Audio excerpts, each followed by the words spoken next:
लूका का सुसमाचार अध्याय 14 वचन 13 और 14 मैं पढ़ रही हूँ, ध्यान देकर सुनो।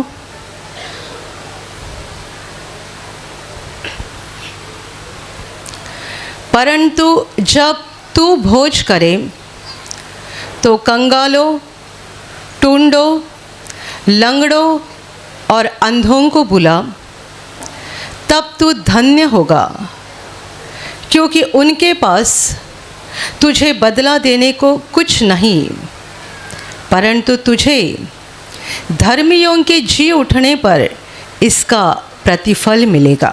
Hallelujah, hallelujah, hallelujah, hallelujah, hallelujah. ये प्रभु यीशु के शब्द हैं। यीशु बता रहा है, जब तू भोज करे तब कंगालों, टूंडों, अंधों और लंगड़ों को बुला, तब तू धन्य होगा, क्योंकि उनके पास तुझे बदला देने के लिए कुछ नहीं है, परंतु धर्मियों के जी उठने पर तुझे इसका प्रतिफल मिलेगा। Hallelujah, hallelujah, hallelujah, hallelujah. मेरे प्यारे भाई और बहनों, पूरे बाइबल में प्रतिफल यह शब्द बहुत बार आया है। प्रतिफल, परमेश्वर हमारा ध्यान इस एक शब्द की ओर खींचना चाहता है। प्रतिफल। मनुष्य धरती पर क्यों आया है, कैसा जी रहा है, और जो भी जी रहा है उसका उसे क्या फल मिलने जा रहा है, इस पर हर मनुष्य ने सोचना बहुत ज़रूरी बात है। बाइबल हमें बार बार ये बात सिखाती है, परमेश्वर का वचन हमें बार बार सिखाता है कि हमारे लिए प्रतिफल है। धर्मियों के लिए प्रतिफल है और अधर्मियों के लिए बुरे कामों का फल भी है। उनके भी बुरे कामों का फल उनको मिल जाएगा और धर्मियों को उनके भले कामों का प्रतिफल मिल जाएगा। कोई भी चीज़ व्यर्थ नहीं होती है, कोई भी नहीं, छोटी से छोटी बात भी नहीं, चाहे वो भली हो चाहे वो बुरी हो। आपने किसी को एक गिलास पानी पिलाया, आपकी नज़र में एक साधारण काम है, दुनिया की नज़र में भी एक साधारण काम है, लेकिन यदि ऐसे मनुष्य को जो कोई दुर्बल है या कमज़ोर है या कोई प्यासा है और आपने उसे एक गिलास पानी पिलाया, तो परमेश्वर की नज़र में ये एक बड़ा काम है। और ये पानी आपने प्रभु के दास को, प्रभु के किसी सेवक को पिलाया होगा तो और बड़ा काम है, क्योंकि आपने उसको पिलाया यानी परमेश्वर को दिया। छोटा सा काम, साधारण काम, परमेश्वर की नज़र में बड़ा काम है और परमेश्वर ऐसे कामों का भी रिकॉर्ड रखता है। आप मुझे बताइएगा, आपने किसी को एक गिलास पानी पिलाया तो इसका रिकॉर्ड स्वर्ग कर देता है, तो कोई किसी को गाली देता है, क्या इसका नहीं होता है? हम फटाक से किसी को गाली दे देते हैं, फटाक से कुछ भी बुरा बोल देते हैं, मुंह में आया बोल दिया, मन में आया कर दिया। छोटी सी बात, हम उन सारी बातों को बड़ी मामूली समझते हैं, लेकिन छोटी से छोटी बात से लेकर बड़ी से बड़ी बात, चाहे वो धर्म की हो या अधर्म की हो, सारी बातों का परमेश्वर के पास रिकॉर्ड रहता है।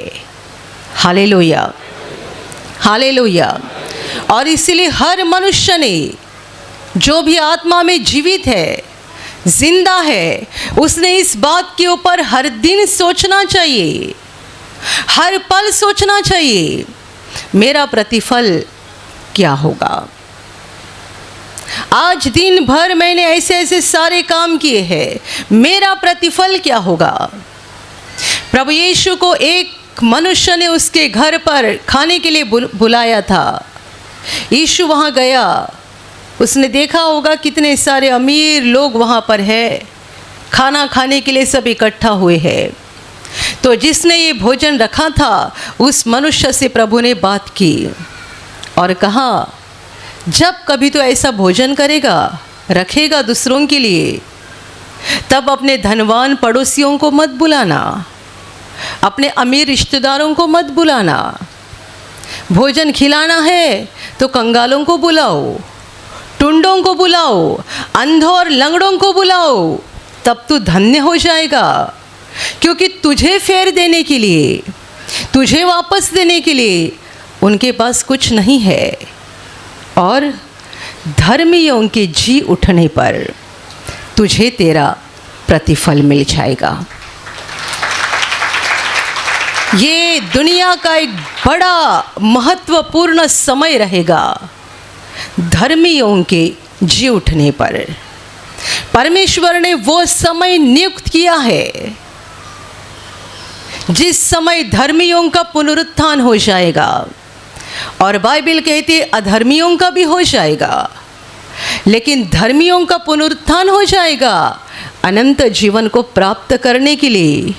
अधर्मी भी उठेंगे अनंत काल के विनाश में जाने के लिए, अनंत काल का अपमान सहने के लिए। मेरे प्यारे भाई और बहनों, धर्मियों के जी उठने पर तुझे इसका प्रतिफल मिलेगा। बोलने वाला कोई मनुष्य नहीं है, किसी देश का प्रधानमंत्री नहीं है, कोई सम्राट, राजा या महाराजा नहीं है। आसमान और धरती को बनाने वाला प्रभु बता रहा है, जो भूतकाल जानता है, वर्तमान जानता है और भविष्य भी उसी के हाथ में है, और उसी ने उस सारे बातों को पहले ही बता कर रखा है। Hallelujah, hallelujah, hallelujah. कभी कभी हम अपनी ज़िंदगी को इस तरीके से जीते हैं जैसे कि परमेश्वर को मेरी कुछ पड़ी नहीं है, या वो सारी बातें जानता नहीं है। आप जब प्रभु के पास प्रार्थना करते हो तब आप पूरा भूतकाल मत बताते रहो। प्रभु सब जानता है, वो भूतकाल का भी परमेश्वर है, वर्तमान का भी परमेश्वर है, भविष्यकाल का भी परमेश्वर है। वो सारी बातों को जानता है, पूरे ब्रह्मांड का वो बनाने वाला है, वो जीवन दाता है, जीवन उसी की ओर से बहता है। यदि उसने जीवन दिया तो सृष्टि को जीवन मिल जाता है, यदि नहीं दिया तो नहीं मिलता है। वो सृष्टिकर्ता, जीवनदाता परमेश्वर पूरे ब्रह्मांड का मालिक बता रहा है, धर्मियों के जी उठने पर तुझे इसका प्रतिफल मिलेगा। देने वाला कौन है? प्रतिफल वही तो है जो देने जा रहा है, वही इस बात को पहले बता रहा है। प्रतिफल, तुझे इसका प्रतिफल मिलेगा। तूने अंधे, लंगड़ों, कंगालों, टुंडों को जो भी खाना खिलाया है, वे तुझे कुछ फेर नहीं दे सकते हैं। आपने धनवान पड़ोसियों को बुलाकर खाना खिलाया, आपके बेटे की बर्थडे पार्टी हो रही है, आपने धनवान पड़ोसियों को बुलाया, उनके बेटे की बर्थडे पार्टी रहेगी तब वो आपको भी बुलाएंगे। एक दूसरे का वापस हो जाएगा। आपने उनको खिलाया, वो आपको खिलाएंगे। Hallelujah, hallelujah, hallelujah. शादी ब्याह की बात भी और बड़ी अजीब है।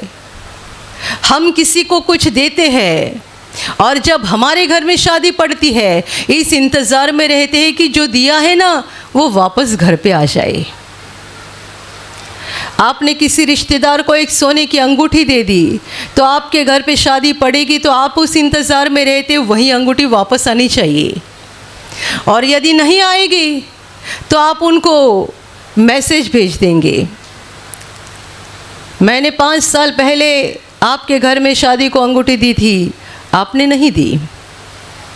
ये संसार का रीति रिवाज है, ये संसार की परंपरा है। ये संसार का चाल चलन है। परमेश्वर दुनिया के लोगों के जैसा नहीं है।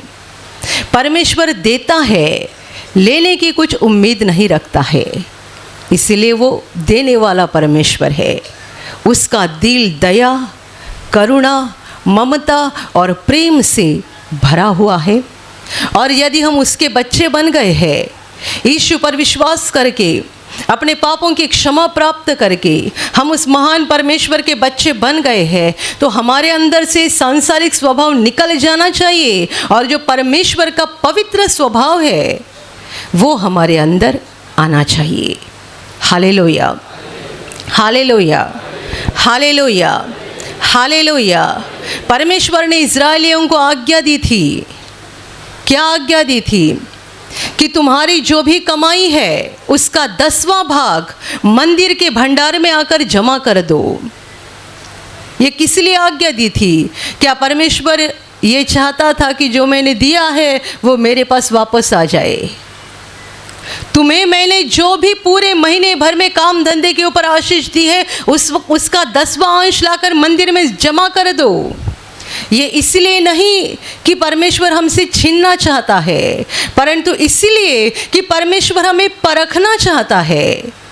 हम कितने नेक हैं, कितने ईमानदार हैं, कितने उसके साथ विश्वास योग्य है। यदि उसने हमको परखा और देखा कि ये सच्चा मनुष्य है, तो वह आसमान के ज़रों के खोलकर और आशीषों की बारिश कर पाएगा और हमारे सारे घर बार को आशीषों से भर देगा।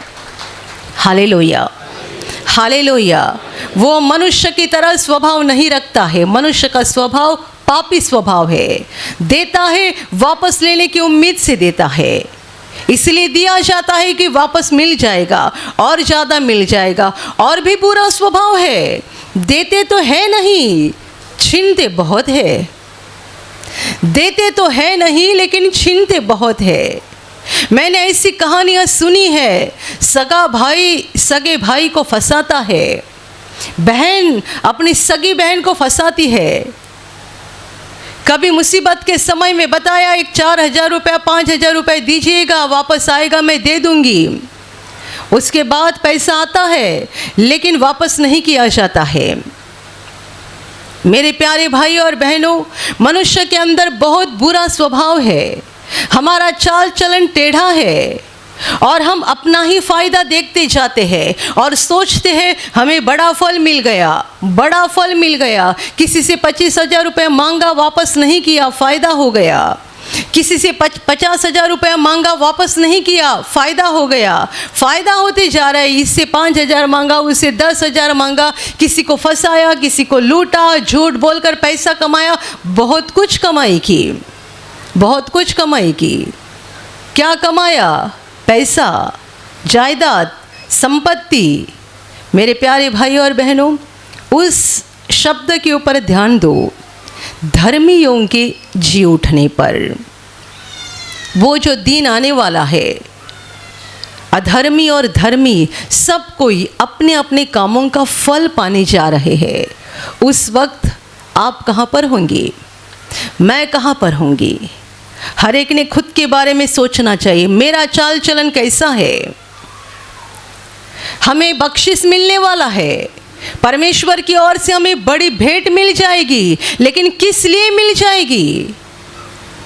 दुनिया हमें अलग अलग बातों के लिए भेंट देती है या बख्शिश देती है या अवार्ड दिया जाता है, अलग अलग बातों के लिए। आपने अच्छी पढ़ाई की है, अच्छा अंक प्राप्त किए हैं, आपको कुछ अवार्ड मिल जाएगा, सर्टिफिकेट मिल जाएगा।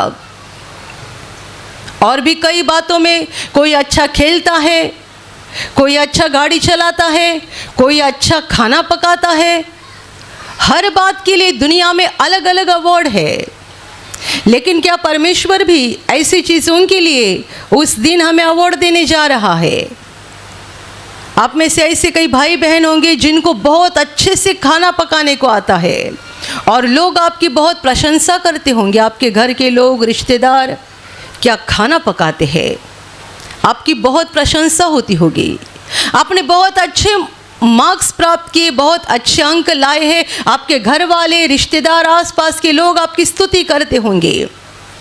आप खेलने में बहुत अच्छे होंगे और आपको उस खेलने में कोई अवार्ड मिला है, कोई सर्टिफिकेट मिला है, आपके घर के लोग या आपके रिश्तेदार आपकी प्रशंसा कर रहे हैं। लेकिन आप मुझे बताइएगा, क्या परमेश्वर भी इसी बातों को लेकर आपकी प्रशंसा करने जा रहा है? वो क्या चाहता है?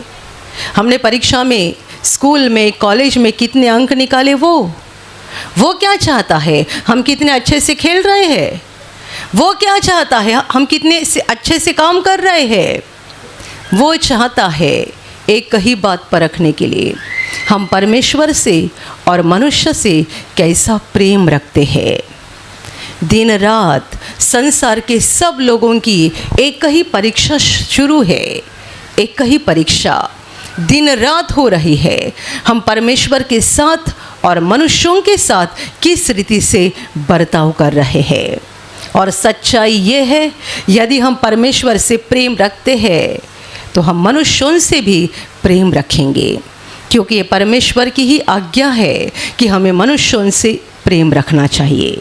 Hallelujah, hallelujah, hallelujah, hallelujah, hallelujah, hallelujah.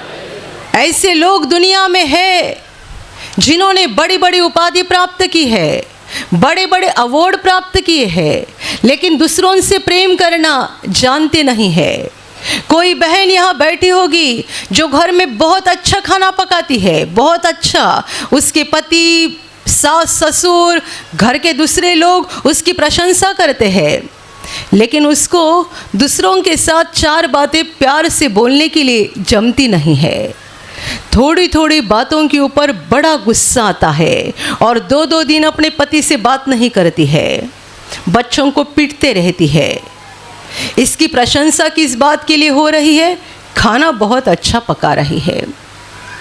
कोई भाई यहाँ पे होगा जो खेलने में बहुत मास्टर होगा, बहुत अच्छे से खेल रहा है, उसके स्कूल में, कॉलेज में उसकी प्रशंसा हो रही है, घर में आसपास उसकी प्रशंसा हो रही है, लेकिन उसके पास ये दिल नहीं है दूसरों को प्रेम करने का।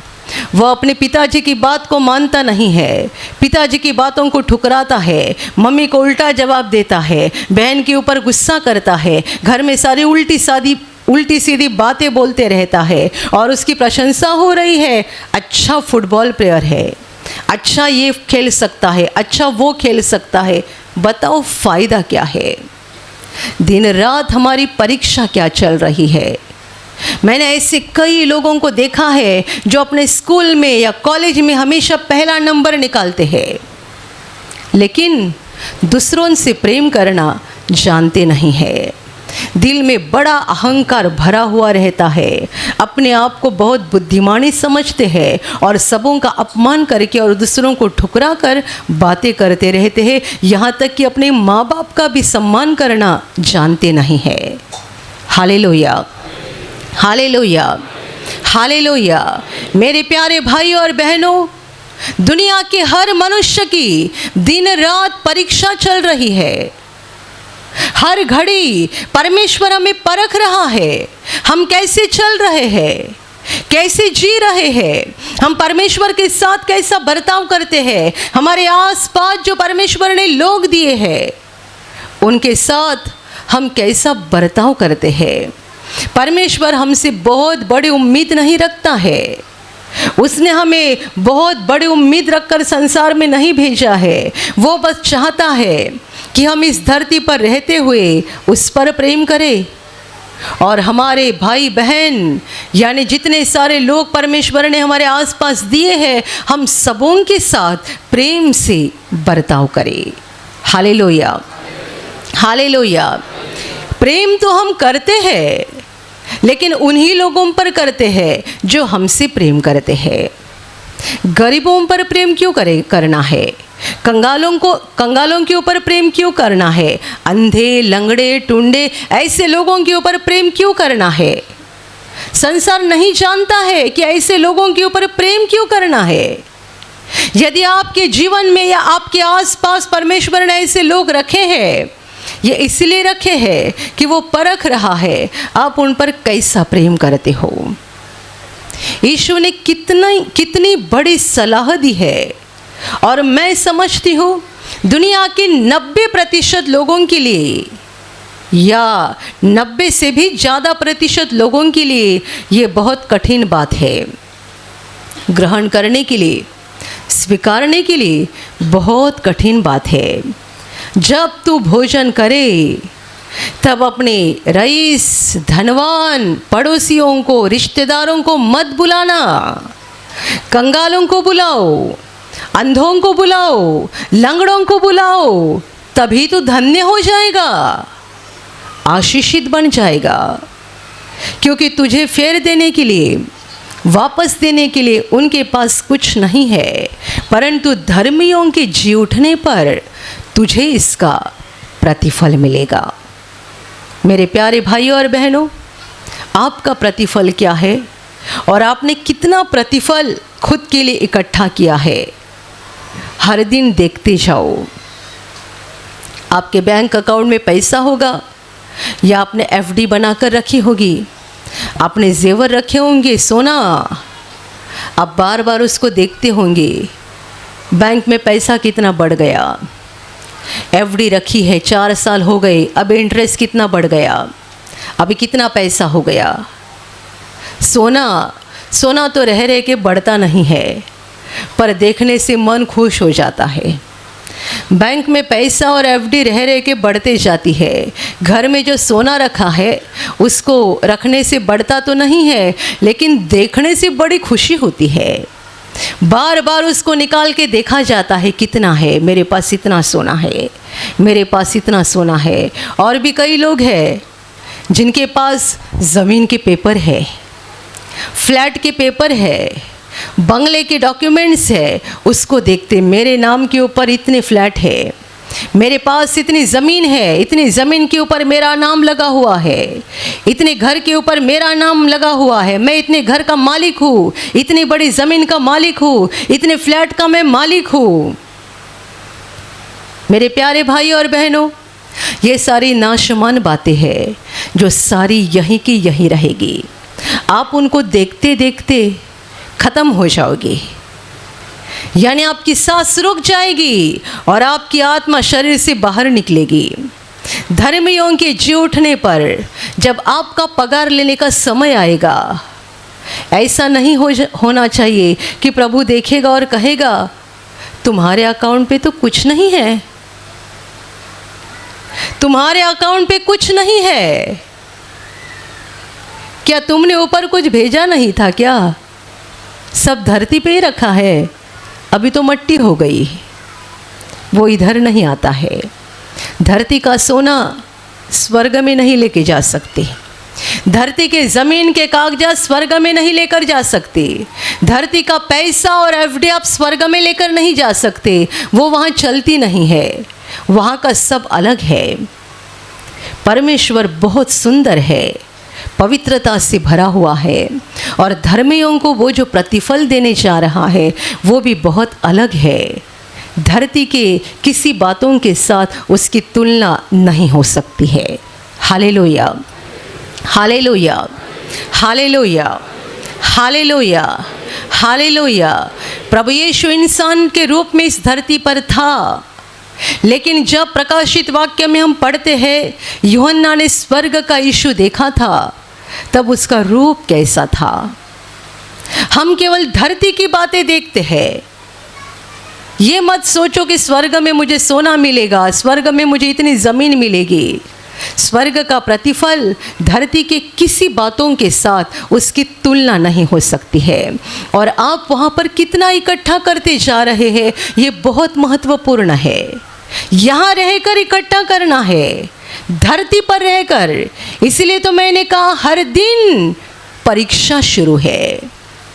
जितने सवालों का आप सही जवाब दे रहे हैं, उतना वहाँ प्रतिफल इकट्ठा होते जा रहा है, इकट्ठा होते जा रहा है। जितने सवालों का जवाब गलत हो रहा है, फॉल्स, उतना वहाँ पर माइनस होते जा रहा है, घटते जा रहा है।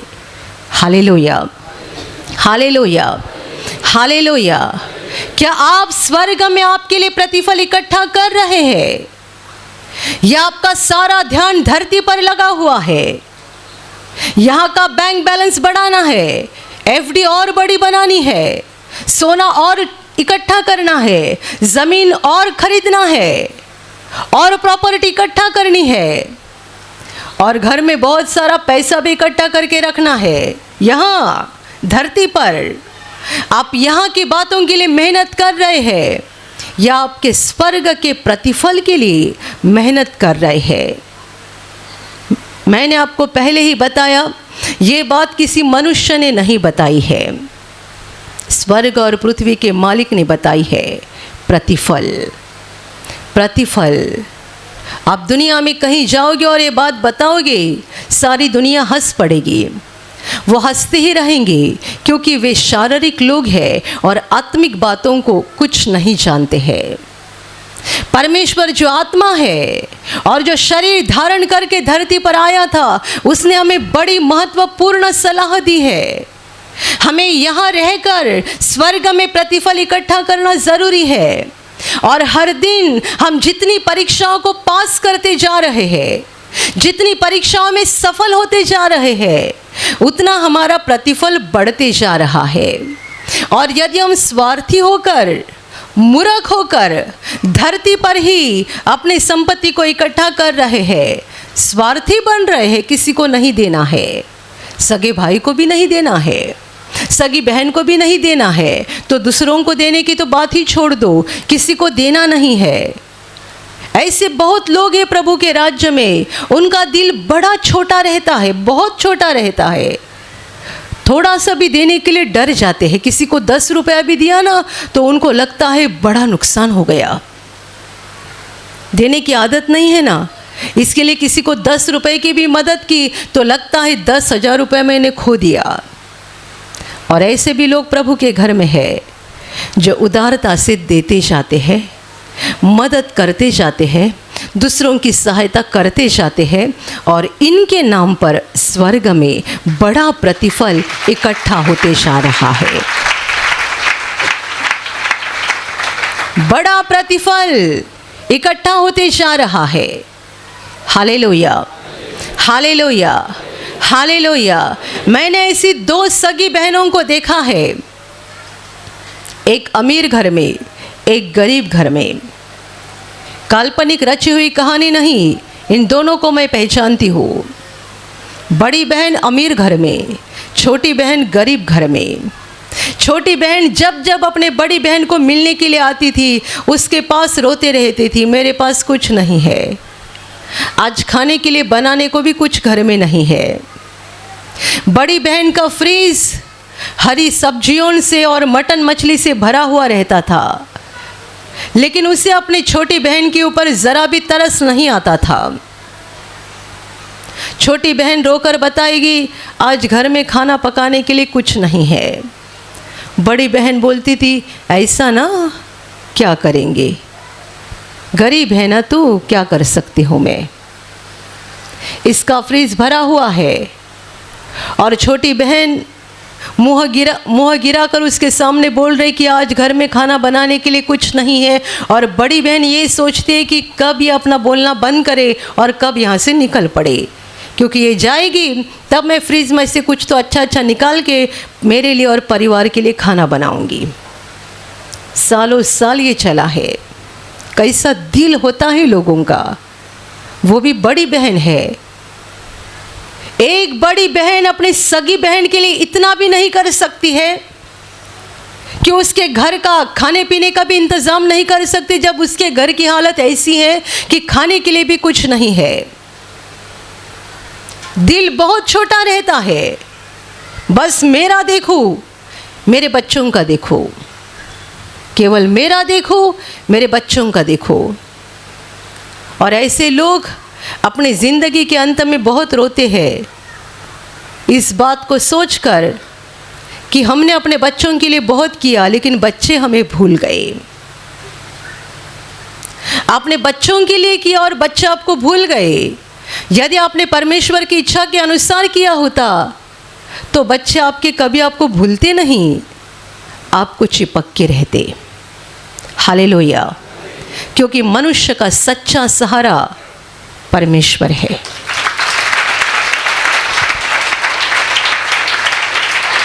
और कभी भी स्वार्थ जीतता नहीं है, परमेश्वर के वचन की जीत होती है। आप कहोगे मैंने अपने लिए रखा है, मेरे परिवार के लिए रखा है, मेरे बच्चों को ज़रूरत है, मुझे ज़रूरत है। आप दूसरों की ज़रूरत देखते हैं तो भी आप अपने पास रख लेते हैं, दूसरों को उदारता से देते नहीं है। आपका स्वार्थ हार जाएगा। परमेश्वर का वचन सत्य है, वो अनंत काल तक सत्य रहेगा। अपने स्वार्थ से अपने हाथ को बांध कर रखा है, किसी को देते नहीं है। आपका दिल आपने बड़ा नहीं किया है। आप आपके ज़िंदगी के अंत में ज़रूर पछताओगे और सबसे बड़ा रोना आपको तब आएगा जब प्रभु आपको कहेगा तुम्हारे नाम के सामने कुछ भी नहीं है, तूने यहाँ कुछ भेजा ही नहीं है, तो प्रतिफल क्या मिलेगा तुझे। Hallelujah, hallelujah, hallelujah, hallelujah. यहाँ कुछ भेजा ही नहीं है तो प्रतिफल क्या मिलेगा, ये समझ लेना।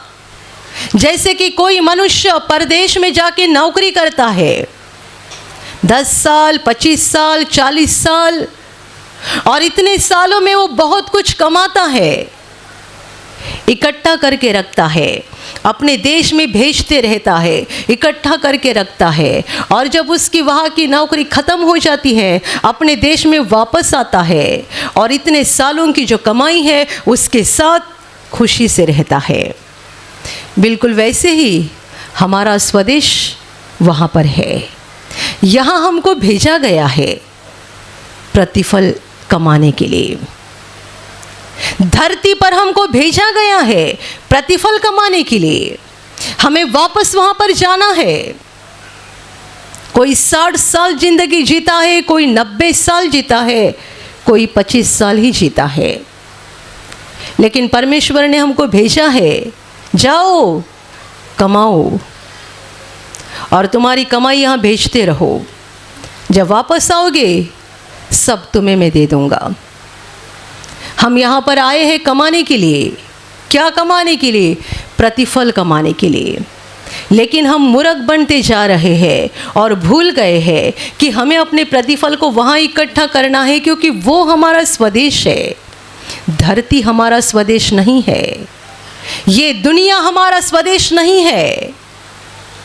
यहाँ पर हम कुछ समय के लिए हैं, हमें वहाँ जाना है और अपने प्रतिफल को लेना है। इसलिए यहाँ हमने उसको इकट्ठा करना शुरू करना चाहिए। हर दिन, हर पल, दिन हो या रात हो, हमारी परीक्षा होती रहती है। हम कितना परमेश्वर के वचन के अनुसार बर्ताव करते हैं, हम कितना परमेश्वर से प्रेम करते हैं, कितना मनुष्यों से प्रेम करते हैं, इन सारी बातों के द्वारा हमारी परीक्षा होती जाती है। Hallelujah, hallelujah, hallelujah, hallelujah. अपने केंद्र में एक बड़ी खूबसूरत गवाही आई थी, मुझे वो ठीक से याद नहीं, जहाँ तक याद है मैं आपको बताती हूँ। एक बहन के पास 5,000 रुपया था और उसके पोते या पोती किसी का तो बर्थडे आने वाला था और उस बर्थडे को मनाने के लिए उसने वो पैसा संभाल के रखा था। लेकिन उसी दौरान एक पहचान की बहन उसके घर पे आ गई, शायद पड़ोसन होगी, और उसे बताने लगी मुझे 5,000 रुपये की ज़रूरत है। उसका रिक्शा या और किसी का इंस्टॉलमेंट कुछ तो रुका हुआ था और यदि पैसा नहीं दे देते तो बहुत मुश्किल में गिरती थी। ये बहन उसको बता रही थी मुझे 5,000 रुपये की ज़रूरत है, यदि आपके पास होगा तो मुझे दे देना, वरना मैं बहुत संकट में गिर जाऊंगी। ये बहन ने मन में सोचा कि मेरे पास उतना ही पैसा है और मैंने एक खास उद्देश्य के लिए इसको रखा हुआ है। क्या करूं, क्या करूं, क्या करूं? बहुत बार हमारे शरीर और आत्मा की लड़ाई होती रहती है। उसकी इच्छा थी कि उसका पोता या पोती किसी का तो जन्मदिन था, वो मनाने के लिए पैसे का इस्तेमाल करे, और सामने से कोई व्यक्ति आ गई जो बता रही कि उसको इस पैसे की बहुत ज़्यादा ज़रूरत है, और आखिर शरीर और आत्मा दोनों की लड़ाई में आत्मा जीत गई। उसने अपनी अलमारी खोली और पैसा इसको दे दिया, ये सोच कर कि मेरे से ज़्यादा उसको ज़रूरत है, उसकी ज़रूरत पूरी हो जाए। Hallelujah, hallelujah, hallelujah, hallelujah. और इतना नेक काम करने के बाद मुझे लगता है 1 या 2 दिन के अंदर ही इस बहन के पति के मोबाइल के ऊपर मैसेज आ गया। उनके कहीं से तो 40-50 हज़ार रुपये आना था, वो पैसा उनके अकाउंट में आकर जमा हो गया। Hallelujah, hallelujah. लेकिन मैं आपको बताती हूँ, इस बहन ने ये जो काम किया है, इसके लिए यहाँ प्रभु ने उसको आशीष दिया ही, लेकिन वहाँ भी बड़ा प्रतिफल उसके नाम के ऊपर परमेश्वर ने रखा है। जब हम वचन का पालन करते हैं, परमेश्वर पर और मनुष्यों पर प्रेम करते हैं, तब धरती पर भी हम आशीषित हो जाते हैं और स्वर्ग में भी बड़ा प्रतिफल प्राप्त करते हैं। ये उस बहन की परीक्षा की घड़ी थी, परीक्षा की घड़ी। जो बहन मांगने आई थी उसे भी नहीं पता होगा कि इसके पास पैसा है या नहीं है, लेकिन परमेश्वर ने उसको भेजा इसके पास, इसे परखने के लिए कि क्या करती है। ये स्वार्थी बनकर अपने पैसे को रख देती है या उसकी ज़रूरत को देखकर उसकी मदद करती है। परीक्षा हो गई और इस परीक्षा में ये बहन सफल हो गई। 35 या 50% से नहीं, 100% से सफल हो गई, क्योंकि उसका भी उस पैसे के पीछे एक मकसद था, लेकिन उसने अपने मकसद को दबाकर रखा और उस बहन की ज़रूरत को पूरा कर दिया। Hallelujah, hallelujah. ऐसी कितनी सारी परीक्षा होती है, कितनी सारी परीक्षा। आप रास्ते पे खड़े हैं जाने के लिए और आपने किसी रिक्शा को रुकाया, उसमें एक ही सीट बची है, आपको बैठना है, और उतने में कोई व्यक्ति आती है और आपको कहती है मुझे जाना है, मुझे थोड़ा अर्जेंट है। आप क्या करोगे? नहीं नहीं, आप बाद में आ जाओ, मुझे पहले जाना है। आप फटाक से बैठे और निकल पड़े। परीक्षा हो गई, परीक्षा हो गई। आप जानते हैं, मैंने आपको सिखाया, हर दिन हो या रात हो, आपकी, मेरी और संसार के हर मनुष्य की परीक्षा होती है। हम क्या करते हैं, हम क्या करते हैं, हम क्या करते हैं, हमारा बर्ताव कैसा है। हम पहले अपने ही पेट को भर देते हैं या पहले दूसरों का देखते हैं। Hallelujah, hallelujah, hallelujah, hallelujah. मेरे प्यारे भाई और बहनों, अंदर से स्वार्थ निकाल डालो, अपने छोटे दिल को बड़ा बनाओ, क्योंकि धरती पर हमारी परीक्षा शुरू है। ये हमारा स्वदेश नहीं है, हमें अपने लिए स्वर्ग में प्रतिफल इकट्ठा करना है। ऐसा नहीं होना चाहिए कि हमने बहुत थोड़े ही धर्म के काम किए तो हमारे लिए बहुत थोड़ा ही प्रतिफल इकट्ठा हो गया, या हमने कुछ धर्म के काम नहीं किए तो कुछ प्रतिफल इकट्ठा नहीं हुआ। परंतु जैसा कि परमेश्वर का वचन हमें कहता है, भले कामों में धनी बनते जाओ, भले कामों में धनवान बनो, यानी बहुत भले काम करो, बहुत भले काम करो, बहुत भले काम करो, यानी दूसरों के लिए जियो, अपने लिए मत जियो। स्वार्थ मत देखो, दूसरों की भलाई देखो, भले काम बढ़ाते जाओ, ताकि स्वर्ग में प्रतिफल बहुत बड़ा हो जाएगा और हम अनंत काल के लिए अमीर बन जाएंगे। हालेलुया। आप खुद फैसला करो, आपको यहाँ धरती पर 50 साल के लिए अमीर बनना है या स्वर्ग में अनंत काल के लिए अमीर बनना है। धरती पर अमीर बन गए 50 साल के लिए, 60 साल के लिए, 70 साल के लिए, बाद में सब खत्म हो जाएगा, पैसा संपत्ति यहीं रहेगी, खाली हाथ निकल जाओगे। स्वर्ग में प्रतिफल इकट्ठा करोगे तो अनंत काल के लिए अमीर बन जाओगे। ये हम सब के लिए कितना बड़ा अनुग्रह है कि परमेश्वर ने हमें स्वर्ग का वादा किया है। हम जैसे पापी जो स्वर्ग जाने की जरा भी लायक नहीं है, परंतु यीशु मसीह हमारे लिए परमेश्वर होकर भी इंसान बना, धरती पर आया। उसने हमारे पापों को उठाकर क्रूस पर बलिदान किया ताकि उसके पवित्र लहू के द्वारा हमें पापों की क्षमा मिल जाए और मृत्यु के बाद हम स्वर्ग के अनंत जीवन में पहुँचे। ये अवसर को गंवाना नहीं है, इस अनुग्रह को खोना नहीं है। विश्वास में बने रहो और भले कामों में धनी बनकर स्वर्ग में अपने प्रतिफल को बढ़ाते जाओ। Hallelujah, hallelujah, hallelujah. और अभी प्रार्थना करने का समय है। आप विश्वास करो कि एक पल में प्रभु यीशु आपको छूकर चंगाई देगा। एक पल में वो आपके जीवन का दुख निकाल देगा और आपके आंसुओं को खुशी में बदल देगा, क्योंकि उसके लिए असंभव कुछ नहीं है, अनहोनी बात एक भी नहीं है। प्रभु यीशु आज भी जिंदा है। 2000 वर्ष पहले वो शरीर रूप में धरती पर था, आज शरीर रूप में नहीं बल्कि आत्मा के रूप में है। और दुनिया के कोने कोने में जहाँ जहाँ लोग विश्वास के साथ उसको पुकारते हैं, उसके पास प्रार्थना करते हैं, उन सबों की पुकार को प्रभु सुनता है, उन्हें चंगा करता है, उनके आंसुओं को पोंछ देता है और उनके जीवन को खुशी से भर देता है। आप भी इसी विश्वास के साथ आपके बीमार भाग पर हाथ रखो, और यदि वहाँ हाथ नहीं रख सकते हैं तो अपने सीने पर हाथ रखो। प्रभु यीशु के नाम से इसी क्षण आपके शरीर की सारी बीमारियां निकल जाए।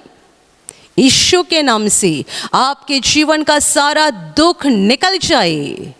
शैतान का हर एक काम आपके जीवन से और आपके परिवार से पूरी तरह से नष्ट हो जाए। यीशु के नाम से, प्रभु यीशु के नाम से शैतान का सारा काम आपके जीवन से नष्ट हो जाए। सारी दुष्ट आत्माओं को प्रभु यीशु के नाम से मैं आज्ञा दे रही हूँ, इसी क्षण इन्हें छोड़कर निकल जाओ और वापस उनमें नहीं आना। इसी क्षण प्रभु का महान सामर्थ आपके ऊपर आ जाए। प्रभु का महान सामर्थ आपके ऊपर आ जाए। प्रभु का महान सामर्थ आपके ऊपर आ जाए। इसी घड़ी पवित्र आत्मा की खुशी आपके दिल में आ जाए, पवित्र आत्मा की शांति आपके दिल में आ जाए और आपका जीवन स्वर्ग की रोशनी से भर जाए। आमीन।